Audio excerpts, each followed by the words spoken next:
Donc je vous donne 3 conseils pour faire et de la médecine et du sport de haut niveau.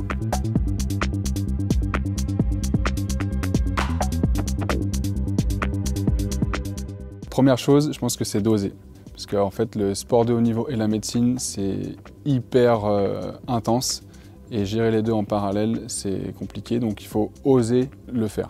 Deuxième chose, c'est l'hygiène de vie. Bien manger, bien dormir, sinon on ne va pas tenir longtemps. Et la troisième chose, c'est l'entourage. Parce que tout seul, on ne peut pas y arriver. Le truc que je trouve hyper important, et à l'hôpital, on ne le fait pas assez quand on est en garde par exemple, déjà c'est manger.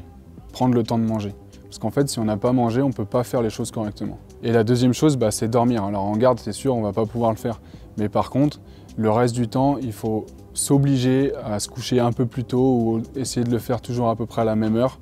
Je ne dis pas qu'il ne faut pas faire la fête, mais c'est sur le long terme, c'est vraiment ça qui fait la différence.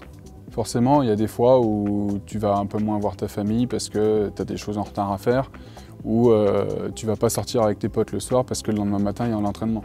Donc ouais, on parle de sacrifice, mais en fait, c'est des choix. Parce qu'au quotidien, tu as choisi de faire ce projet, d'aller au bout. Et à la fin, tu montes sur des podiums. Et c'est toutes ces récompenses qui font que tous les efforts que tu as faits, ils payent.